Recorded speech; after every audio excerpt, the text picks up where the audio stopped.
Yeah,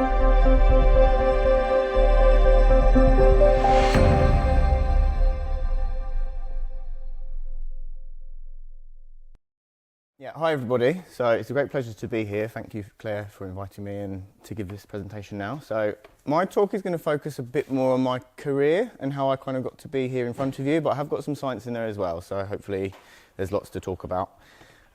So who am I? My name is Rory. I'm from the UK. I did my bachelor's degree in biochemistry in Queen Mary University of London. I then went straight into my PhD at University of Warwick, where I was looking at plant pathology, plant-microbe interactions, and then I started my postdoc position at University of Birmingham, where I've been since, and I was just awarded last year a BBSRC fellowship to continue my research there. So it was during my time at Queen Mary, during my undergraduate project specifically, that I really fell in love with actually the act of doing science, being in a lab, conducting experiments and thinking about how we answer biological questions. And I applied to different PhD programs, and this is actually where I accidentally ended up in plant science. I did not choose to be here. So I applied for a studentship through the MIB-TP, which is a doctoral training program in the Midlands, and I actually had a supervisor in mind for that project, and when I arrived to actually start my project, they weren't there anymore. They left. And that explains why they weren't replying to any of my emails. So I was kind of left in this environment where many of my peers at the time on my cohort already had supervisors and they were talking about them and how excited they were, and I was like, God, I don't have anything. So what I was really interested in was proteins and how proteins interact with each other and how that can cause signaling cascades that then tell the cell after it's received a stimulus to respond to it. And that's when I met Patrick, who was my PhD supervisor, and we were working in, he was coincidentally working in plant sciences, and the project that we were looking at was to understand plant-microbe interactions in the context of symbiosis. So I was working with this fungus called Serendipity indica. It colonizes roots. It has an unlimited host range, so every plant that has been infected with it can operate there quite happily. And when plants are infected with S. indica, they not only produce much larger plants with larger yields, but they're more disease resistant. They're also tolerant to abiotic stresses, so really it's a wonderful organism to study, to understand symbiosis. And the premise of the project was to understand how the proteins that it secretes into the host, called effectors, how they might be contributing to symbiosis. So what are effectors? Imagine here we have a lovely plant cell that I made about an hour ago. And some pathogens come along, and what they do is they secrete a whole bunch of proteins into the host cells. And what they do, their primary role is to suppress immunity. That's what they want to do. But then at the same time, they reprogram a host of different cellular functions to suit the invaders. So what they do is they will kind of direct metabolism towards themselves so that they can utilize sugars and other things that the cells can offer them. And the premise of the project was, can we use or study the effector proteins from S. indica to understand mutualism, and is it possible that these effector proteins themselves might be able to facilitate some of these beneficial effects that we see when plants are actually colonized by this fungus? And I won't go into the full details. We did publish a paper a few years ago, but some exciting data we've just recently got is that in some cases, if we express single proteins from a fungus in plants, in Arabidopsis specifically, they produce longer roots, and that's just a single protein. We don't know quite how that's happening, but at least like from some new data, it's really cool. So this was my kind of PhD work, and then after that I wanted to stay in science. I really loved being in the lab. I loved working with other researchers. The culture at Warwick was just like absolutely fantastic, I thought. So I then moved to the University of Birmingham. I applied for a postdoc position with Dan Gibbs, who I actually knew through the doctoral program, and I completely changed. I was then looking at a project focusing on oxygen sensing. So completely flipped from plant microbe interactions to oxygen. So why is it important to study oxygen, and how do plants sense oxygen? Well, oxygen availability to plants, in the obvious way of thinking about it, is that plants can be flooded. And in a field under turgid water, then the oxygen availability is really low, and that's really not good because plants can only survive like that for a few days. But there's also other examples of low oxygen environments which exist in nature. So plants which live at the top of mountains have had to adapt to these low oxygen environments, as well as the plants in my aquarium which live underwater. They also have had to adapt to low oxygen. And then another remarkable thing is actually there are endogenous low oxygen zones within plants. So if you imagine the centre of a potato or a tomato, these are actually really, really hypoxic parts of the plant, and that's important for the development. They've actually evolved to require that for their growth. And it's really important that we study low oxygen and hypoxia in plants because, so this graph is kind of showing as temperature is increasing, what we see are these red and brown dots. These are events associated with extreme heat and drought. But these blue ones are to do with hydrological events such as flooding, flash storms, and these are massively increasing a lot faster than the drought stresses are. So it's really important that we understand how plants perceive oxygen and how they are then able to respond to it. And so this is kind of what my postdoc was focusing on. And plants sense oxygen through a pathway called the endegrin pathway of protein degradation. Now, I'm going to show you it, and it's not that scary, okay, I promise. So there's 5 different steps, and the only important one are this step here and this step here, because here we actually have the key oxygen sensing step, and here we have the actual degradation. And the system works through the 26S proteasome, where this enzyme called PRT6, or proteolysis 6, is able to polyubiquitinate a substrate protein for targeting it for degradation.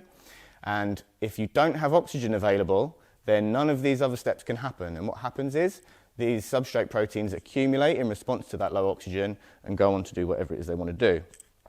And to date, we've identified 7 different substrates of this pathway. And most of them operate like transcription factors. So these group 7 ethylene response factors, they're called, they behave by binding promoters of hypoxia responsive genes in response to low oxygen, and they help facilitate the low oxygen response, and they facilitate physiological changes which help promote the plant surviving to low oxygen or flooding. But my project was actually looking at this protein here called VERN2, or vernalization 2, which is a chromatin remodelling protein. So what is chromatin? For anyone who doesn't already know, chromatin is a structure of DNA and proteins. DNA is wrapped around these octameric structures called nucleosomes, which are themselves made up of histones.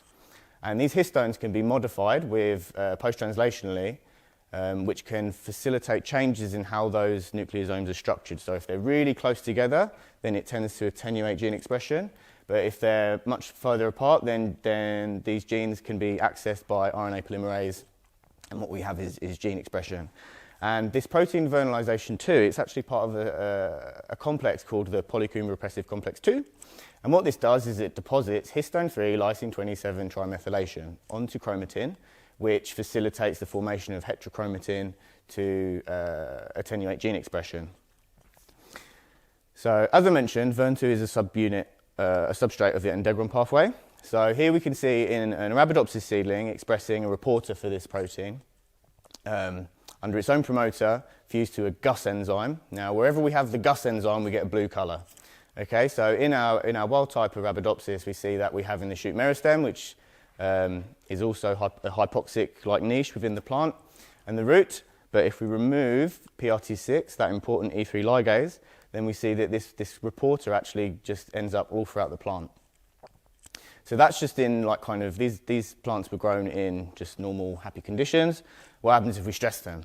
Well, if we treat them with hypoxia, this is a Western blot showing VERN2 flag accumulation in response to low oxygen. If we restrict nitric oxide, we also see we can get accumulation. And then treating these seedlings to long periods of cold is also able to attenuate the turnover of the protein. So I like to think of VERN2 as this sensor protein which connects the chromatin structure to the actual environment itself. And through changes to its stability, it's able to facilitate these changes in the chromatin. So that gives us kind of two ways of looking at what this protein is doing. We can look at it from a developmental context, where we see that in our happy seedlings, it's just in the shoot meristem. This was work I was doing during my PhD, my postdoc. We published this recently this year. But I want to talk to you now about some exciting new work where we're looking at how this protein is responding to stress. So I wanted to start this bit by kind of asking you all to put your hands up if you can really vividly remember the last time you had a full-on belly laugh. Like, right up. Okay. Who can remember the last time they really, really stubbed their toe? A few more. I was hoping that would work a bit better, but generally speaking, we remember the bad times better. They shout louder because it's really important that we, as biological organisms, respond to them, because that's a danger, right? And plants are no different. They're also able to remember the bad times. And plants possess a remarkable immune system, which Stephen really excellently introduced yesterday. And kind of the premise of this new project is looking at how exposure to pathogens in plants is able to prime their immune system in the future. And plants which have already been exposed to these microbes are much more resilient, they're much better at coping with this, like biotic threats.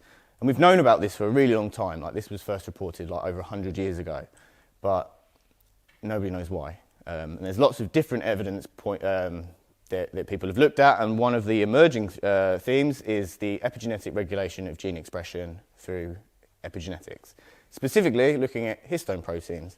So that's where my new project and my BBSRC fellowship will be really important, because I've kind of got this hypothesis that VERN2, as a subunit of PRC2, is able to directly sense these pathogens, then imprint these histone modifications onto chromatin, which then facilitate a priming response. And hopefully I'm able to identify some genes which are actually regulated in this way, which we might be able to engineer or manipulate through breeding to produce plants which have already been primed without having to ever have actually seen a pathogen. And that's really important because when plants do have an elicit an immune reaction, then what we see is they do get weaker. And they definitely grow less and produce less food. And some new data we already have is I have actually been able to show that in response to FLAG22, this is just a component of bacterial flagellin, is enough to elicit an immune response, and we see that this protein through Western blot can be stabilised. And then this leaf is also expressing that VERN2 GUS reporter I mentioned earlier. We can see on this leaf here we have it stabilised. So next I'm hoping to use different omics approaches, so that's chromatin immunoprecipitation sequencing and RNA sequencing to kind of identify targets of this complex in response to pathogens. And then finally explore how it's actually really important for imprinting this memory of biotic stress, this negative experience which then promotes disease resistance in the long term. And some new exciting data we have is actually in collaboration with some colleagues from University of Freiburg, where we have this experiment where we either pre-treat plants to a small flood. So this is going back to abiotic stress.